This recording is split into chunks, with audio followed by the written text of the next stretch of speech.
Alright, so for many years, people have said that Love Island is fake. And it appears that after last night's episode, we might have finally got some evidence. So in last night's episode, all the contestants went to this little Love Island nightclub. And in one of the shots, there appears to be a random woman. Now this is not massively strange for Love Island. All the time we see people like producing in the background or extras that are running to sort things out, make food for them, or just make sure that everything runs smoothly.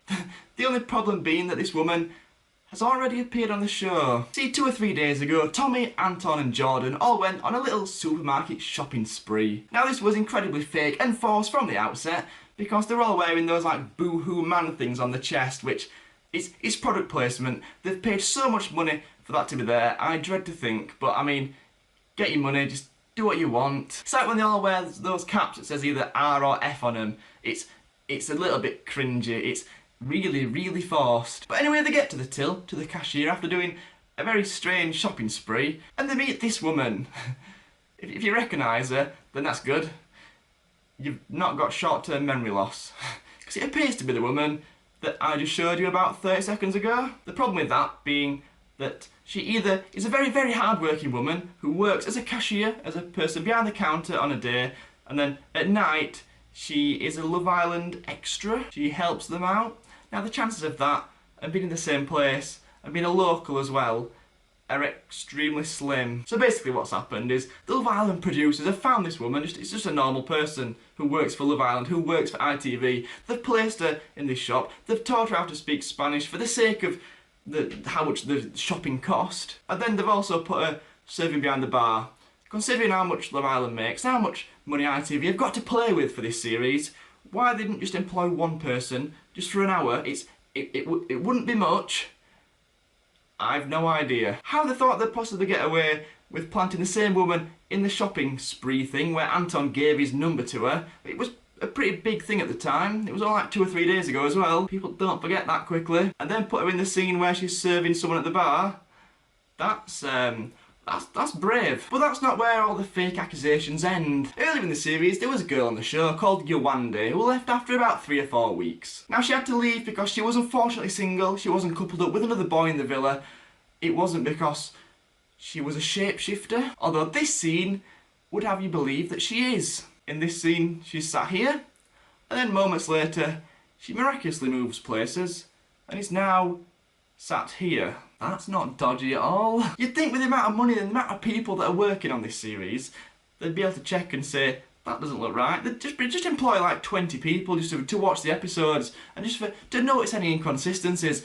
You've got enough money to play with, lads, just use it. Employing the same person to pour drinks and be a cashier, that's wildly optimistic if you thought that nobody was going to notice that. And then absolutely loads of people are going crazy about this whole Michael and Amber situation. Now Amber, definitely don't fancy her. Well, she was coupled up with this lad called Michael, who then coupled up with a girl called Joanna. If you don't watch it, that's a little bit confusing. If you do, then we're all obsessed, aren't we? All social media is full of people wanting Michael to get back with Amber and to discard Joanna. Sounds like a FIFA pack opening, just send her home basically. So on last night's show, when one of the couples had to go home, inevitably it was Michael and Joanna. But wait there, it's not like normal endings of couples, if that even makes sense. Because usually if a couple's in the bottom two, just goodbye, sayonara, don't know any more languages. But that's the end of it. Just go home, EasyJet flight back to Stansted probably,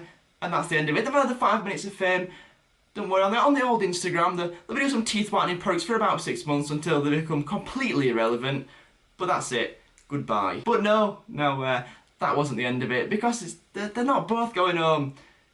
One of them's going home. So inevitably that seems to be Joanna that's going to go home, leaving Amber and Michael to crack on, be together, get the ratings up, and everybody's a winner in the eyes of ITV. And certainly the producers, when all the TV numbers go flying through the roof. So with all these rumours flying about Love Island being fake, obviously most people, if they saw a Love Island person or a contestant in real life, they'd probably say, is Love Island fake? And don't worry, people have asked that. Whole YouTube channels have asked that to people, and this is what former contestants have had to say. Not scripted.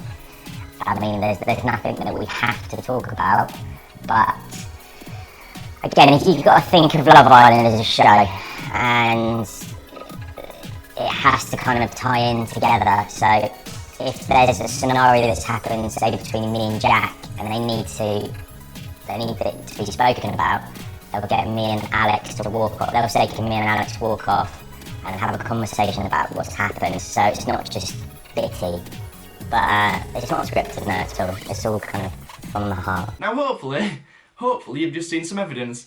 Otherwise it's been copyright claimed, in which case you've just not seen it. But the producers basically tell people to have certain conversations, or tell them to send a conversation a certain way so that it all matches up, so it makes good TV. Now I've got no problem with that, as long as it's not outrightly fake. I mean, the TV has got to match up. You can't just have a certain conversation and then never finish the conversation off, because that would happen in real life. A girl might say to a boy, I really like you, and the boy might just say, oh okay, I'll have a think about that.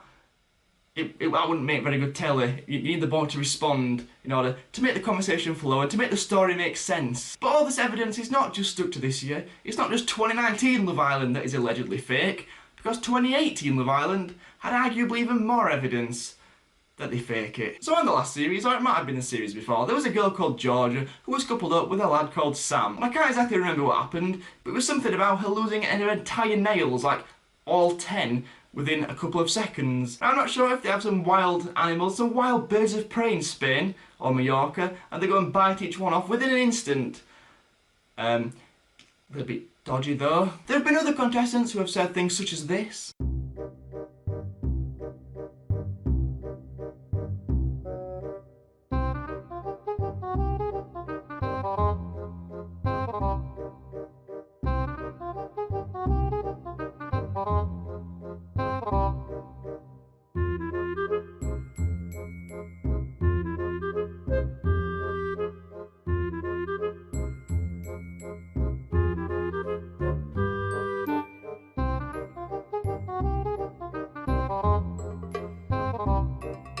But before you go, I just want to say one more thing. So around a week ago, I was on 4,500-ish subscribers, and I'm now around 8,250, which was absolutely mental. That Danielle Cohn video went wild. So for all the new subscribers, thank you so much for subscribing, and all the old subscribers, you absolute heroes for sticking with me. And I'm trying to make these videos better and better each time, so I really appreciate any and every amount of support that you give me. I don't really know exactly how I started this, but I absolutely genuinely do love it now. I've had so many people tell me not to do this. So many people tell me not to do this. So many people didn't believe me that when I said that I was going to do this. So yeah, to finally get somewhere and to actually show some sign of progression and that I can actually do this, that was a very very sweet moment, shall we say. It's just funny when at the first sign of any amount of success, people start shouting it from the rooftops, when initially it was like, Tom, which is my real name, Tom does YouTube, we'll hide that away, we'll not mention that. One good video and then, suddenly everybody needs to know, which is, yeah, that's quite strange. But if any of you want to do something, or do anything that's not the norm, and not just a normal 9 to 5, nothing wrong with that at all. If you want to do that, then fire away, do what you want. But, yeah, just do it. Just do it. If nobody believes you, and nobody believes in you, then at least I believe in you. So just go and do it, and at least try, because if we're honest, assuming most of you are about 15, in 65 years most of us are probably going to be dead. Don't know how long we live for, don't know how many chances we get. We might live again, but we probably don't. So just go for it. There'll be so many people who doubt you, and so many people who say, don't do this, don't do that, that's not normal, that's not a safe thing to do, don't do that. Well, if there are people that say that, just explain them to me. Just say this lad this lad I watched on YouTube went from doing a law degree to basically starting a YouTube channel, having never done it ever before. And now I'm gaining almost, hopefully the next few months, get to 10,000 subscribers. Just tell them that story. There are a lot of people who have doubted me.